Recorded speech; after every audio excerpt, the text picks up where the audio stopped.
Hello, I'm Dr. Dawn Harper. Welcome back to the Stay Sure Wellbeing YouTube channel.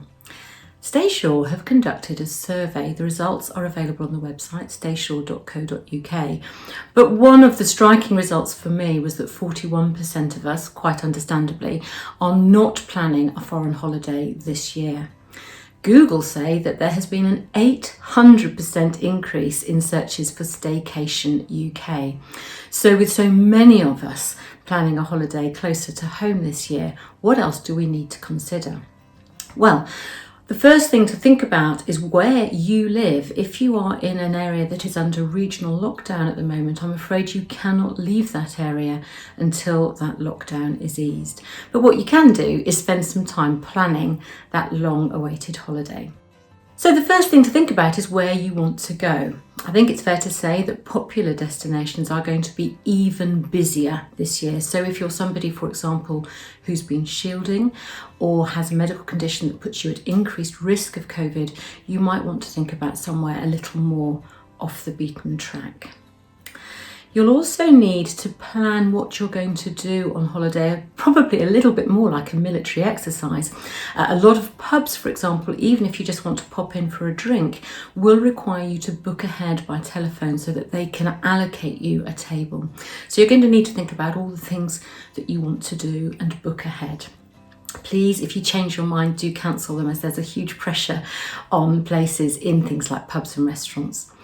Also, if you're looking to go to museums or to family attractions, numbers being admitted there are likely to be down and you will need to book ahead.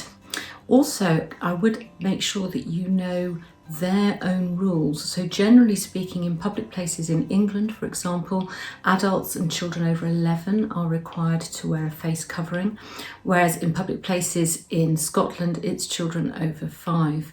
But with some attractions aimed more at younger children, some places are insisting on a face covering for any child over the age of 4. So make sure you know the rules. If you have a medical condition, that means you don't need to wear a face mask. Really important that you get that letter from your doctor confirming that and that you carry it with you at all times. And as I've said before, there may be a fee for that letter. You also need to make sure that you've got any medication that you take regularly to take with you. And because we have to be realistic about the fact that some of the regional lockdowns are announced at pretty short notice, it's important that you take enough with you to allow for an extension of your holiday should you find yourself in a region where you can't get back home during a lockdown announcement. And finally, when you're packing for that long-awaited holiday, along with your normal first aid kit, make sure that you pack plenty of hand sanitizer and enough face masks for all the family, allowing for changes as well.